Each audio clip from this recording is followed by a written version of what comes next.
नमस्कार जय जगन्नाथ चलन जाना एक एजुकेशन खबर प्राथमिक शिक्षक महासंघर बैठक यूएस को कार्यक्रम बातिल न कले आंदोलन को ओह्लाइब प्राथमिक शिक्षक महासंघ। देखंतु आपणकर सरकार यूएस कार्यक्रम को बातिल न कले प्राथमिक शिक्षक माने आंदोलन को करने चेतावनी देइछन्ति। माने आंदोलन करने को चेतावनी देइछन्ति। रविवार प्राथमिक शिक्षक महासंघर आवाहक राम भाई पटेल अध्यक्षतार विभिन्न जिलार अग्रणी शिक्षक नेतृमानंकर बैठक में एक निष्पत्ति नियाଯାଇଛି। संघ पक्षर कहुଯାଇଛି ओडिशा सरकार एजावत प्राथमिक शिक्षक मानकर कौनसी समस्यार समाधान करना। प्राथमिक विद्यालय मानकर कार्यरत शिक्षक मानकर शिक्षा अधिकार अधिनियम को अनुपालन करने खाद्य सुरक्षा आईन स्वास्थ्य सचेतन तथा एभली कार्यक्रम सहित नानादी अणशैक्षिक कार्यक्रम बोझ लदी देउछन्ति। अधुना यूएस नामक एक डिजिटल कार्यक्रम व्यक्तिगत गोपनीय तथा आर्थिक लेनादेना प्रति विपद आशंका रही यही योजना शिक्षक मानकर मानसिक विषाद प्रदान कर प्राथमिक शिक्षा भली एक स्पर्शकातर विभाग में विश्वकर्मा व शिक्षक मानक निर्यातना मुक्त देवा उद्देश्य यूएस पोर्टाल कार्यक्रम को प्रत्याहार करा जाऊ नचेत सारा ओडिशा रे जो अभावनीय परिस्थिति सृष्टि हो से राज्य सरकार दायी रहिबे।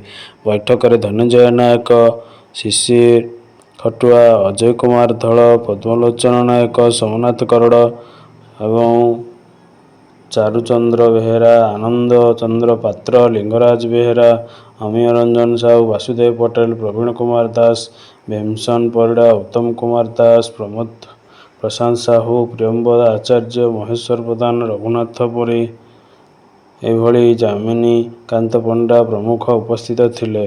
तेणु पुणी तेजिला आंदोलन यूएस विरोध में सरकार मनमुखी आपणकर यूएस पोर्टाल आपण मानकर उपस्थान देवा केते जुक्तियुक्त भित्तिभूमि न थाई आपणकर दिया जाउची उपस्थान धमक। तेणु शिक्षक संघ माने जाग्रत होई उठिले। जनगणना आरंभ है प्राक प्रशिक्षण जनगणना आरंभ है प्राक प्रशिक्षण देखंतु 23 आरंभ है 3 दिनिया प्राक प्रशिक्षण देखंतु 34 लक्ष शिक्षक करेंगे जनगणना जनगणना प्राक प्रशिक्षण आरंभ हो गला। देखंतु आपणकर 34 लक्ष शिक्षक करेंगे जनगणना से भली 2027 आरंभ है 3 दिनिया प्राक प्रशिक्षण देखंतु 2027 जनगणना आरंभ है 3 दिनिया प्राक प्रशिक्षण जो ट्विन सिटी सह मयूरभंज नवरंगपुर आज प्रशिक्षण आरंभ है। राज्यर 4टी स्थान में नवेम्बर 10 रु 30 जाए प्राक जनगणना करा जिवो।